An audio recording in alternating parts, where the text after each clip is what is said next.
వాళ్ళ నాన్న వాళ్ళ నాన్న వాళ్ళ నాన్న వాళ్ళ నాన్న వాళ్ళ నాన్న వాళ్ళ నాన్న వాళ్ళ నాన్న గొక్క తిప్పకుండా ఎన్ని చెబుతావో అంత ఉన్నాడు అన్నమాట ఆయన. అంత నాన్న ఆయన హరిశ్చంద్రుడు. అప్పటికి రాముల వారే పుట్ల. ఆ మహానుభావుడు సత్యం కొరకై ఆయన అంటాడు, ఆయన దేవి మహారాజుని పెళ్లి చేసుకోవటం వల్ల నువ్వు కష్టాల పాలైనావు అంటాడు ఆయన. ఆమె అంటుంది చూడండి, అందుకని చంద్రమతి పతివ్రత అంటే. వాళ్ళ కథలు చెప్పుకోవడమే మనం. ఈ మాట అనగలిగిన వాళ్ళు ఎవరు వీళ్ళ కలియుగంలో? స్వామి, ఈ కష్టాలు ఒక లెక్క కాదు.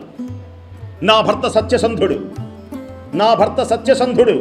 అలాంటి మహోన్నతమైనటువంటి మూర్తిని వివాహం చేసుకోవడం నా పూర్వజన్మ సుకృతం స్వామి.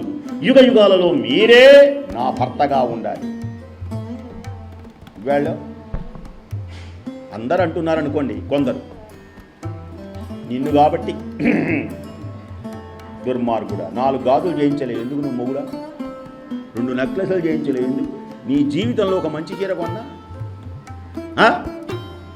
ఆ పిల్లలను చూసి ఇంతవరకు ఉన్నాను కానీ, లేకపోతే ఏనాడో నువ్వు ఈ వేధింపులకి నీ జడ్డటై ఏమంటే మహాపతివ్రత శిరోమణి నిన్ను అమ్ముకోవలసిన గతి ఏర్పడింది అన్నది. అప్పుడేమన్నదో చూడండి. మనం అమ్ముకున్నా అసలు వాళ్ళ మాటలు వినాలి. ఏదో సీతమ్మని అడవులు పంపించాలి, అది వీళ్ళు పంపించాలి. అసలు మనం ఏదో అక్కడ పుస్తకం చదవకుండా వాళ్ళు ఏం మాట్లాడారు. ఆ తల్లి అంటుంది చంద్రమతీదేవి, స్వామి సత్యం కోసం, ధర్మం కోసం, న్యాయం కోసం పరపంచన పనిచేయడం తప్పేవి కాదు. నీచమైనటువంటి పనులు, అధర్మ కార్యాలు చేయటమే మహాపాపం. పరపంచలు చేస్తే నా భర్త కష్టపడకూడదా? ఇతరులలో అంటుదోమే వాళ్ళందరూ దుర్మార్గులా, పాపాత్ములా? కానే కాదు. అందరూ మంచివాళ్లే. ధర్మ మార్గంలో నడవడమే గొప్పతనం. మీ ఇల్లాలుగా నేను మీ కీర్తిని తీసుకొస్తానంటున్నా. ఎంత బాధపడ్డాడు ఆయన. ఈనాడు నడచినావు ఈ ఎడారులలోన, ఈ కాశీలోనే వచ్చాం మేము. ఏనాడన్నా ఇలాంటి కఠినమైనటువంటి ప్రదేశాల్లో ఉన్నావా? నన్ను చేసుకోవటం వల్ల ఇంత కష్టపడ్డావు. ఆయన ఎంత బాధపడ్డాడో పాపం. ఆ భర్తను ఓదార్చింది. భార్య అంటే కష్టాలలో భర్త ఉన్నప్పుడు ఆ భర్తని ఓదార్చగలిగి మరల అతనిలో శక్తిని పెంపొందింపచేయాలి. ధైర్యాన్ని పెంపొందింపచేసి మరల ఉత్సాహపూరితుడై అతడు యొక్క ధర్మకార్యాలు చేసేటువంటి నిమిత్తంగా పనిచేయాలి. అశ్వమేధ యాగాలు చేశాడు. ఇక్కడ దివ్యమైనటువంటి మహానుభావుడు ఈ ప్రదేశంలోనే కాటికాపరైనాడు. పరమేశ్వరుని ప్రత్యక్షం చేసుకున్నాడు. ఆనాడు నుంచి ఈ ప్రదేశం నుంచే సత్య హరిశ్చంద్రుడు. ఆయన పేరు సత్య హరిశ్చంద్రుడు కాదు, మామూలు హరిశ్చంద్రుడే. సత్యాన్ని పలికి వేళ లోకాన్ని అందరికీ కూడా ఆదర్శవంతుడై నిలిచినటువంటి మహానుభావుడు నివసించిన ప్రదేశం, పుణ్యమైనటువంటి ప్రదేశం, మహోన్నతమైనటువంటి ప్రదేశం. అనేక మంది దివ్యమైనటువంటి సందర్శించేటువంటి దుర్గాదేవి ఆలయం కూడా మనకి ఇక్కడ దర్శనమిస్తుంది. ఒక గొప్ప విశేషం ఏమిటి అంటే, మహోన్నతమైనటువంటి స్థితిలో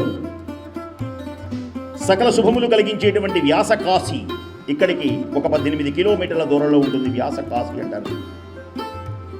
వ్యాసుడు మహానుభావుడు నివసించినటువంటి పుణ్యమైనటువంటి ప్రదేశం ఇదే. కాశీలో అనేకమైనటువంటి దేవాలయాలు, ఒకటే రెండా. ఈ కాశీని ఎంత వర్ణించినా తనివి తీరదు. చూస్తారు నిపుణులు. ఇంకా ఇంకా ఇంకా ఇంకా ఇంకా మిగిలే ఉంటుంది. ముఖ్యమైనటువంటిది, ఈ కాశీని కాపాడగలిగినటువంటి మహానుభావుడు ఎవరయ్యా అంటే, అసలు కాశీలోకి అడుగు పెట్టబోయే ముందుగా దివ్యమైనటువంటి క్షేత్ర పాలకుణ్ణి, ఆయన పేరే కాలభైరవుడు అని పిలుస్తారు.